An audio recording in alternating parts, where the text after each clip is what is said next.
ఇవి కలింకాయలండి. మంచి కడుక్కోవాలి. కడుక్కొని కట్ చేసుకోవాలి. మధ్యలో సీడ్ ఉంటుంది, అది తీసేసుకోవాలి, లేకపోతే అంత ఒగరుగా ఉంటుంది. చూడండి,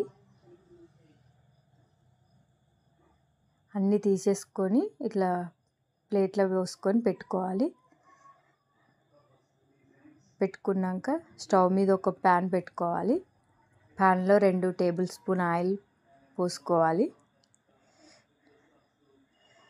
కొంచెం వేడెక్కినాక ధనియాలు పోసుకోవాలి. తర్వాత మెంతులు, కొంచెం జీలకర్ర, తర్వాత పచ్చిమిర్చి వేసుకోవాలి. కొంచెం వేడైనాక కొన్ని పల్లీలు వేసుకోవాలి. పల్లీలు వేసుకున్నాక కొంచెం నువ్వులు వేసుకోవాలి. వేసుకొని బాగా కలుపుకోవాలి. తర్వాత కొన్ని ఎల్లిపాయల రెబ్బలు వేసుకోవాలి. వేసుకొని మిక్సీలో వేసుకోవాలి.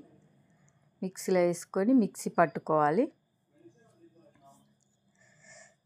పట్టుకున్న తర్వాత చూడండి ఇట్లా మిక్స్ అవుతుంది. తర్వాత మళ్ళీ ప్యాన్ పెట్టుకోవాలి. ఆయిల్ పోసుకోవాలి. పోసిన తర్వాత ఆ ముక్కలు కట్ చేసుకున్న ముక్కలు, కలింకాయ ముక్కలు వేసుకోవాలి. వేసి కలుపుకొని మూత పెట్టుకోవాలి. ఒక 10 మినిట్స్లో ఉడుకుతాయి అవి. చూడండి ఉడికినా లేదో ఇట్లా ప్రెస్ చేస్తే తెలుస్తుంది. కొంచెం పసుపు వేసుకోవాలి. వేసుకొని కలుపుకోవాలి. కొంచెం కలిపినాక కొంచెం స్టవ్ ఆఫ్ చేసి వేడి తగ్గినాక మిక్సీ జార్లో వేసుకోవాలి. వేసుకొని మిక్సీ పట్టుకోవాలి. మళ్ళీ ప్యాన్ పెట్టుకొని ఆయిల్ వేసుకోవాలి.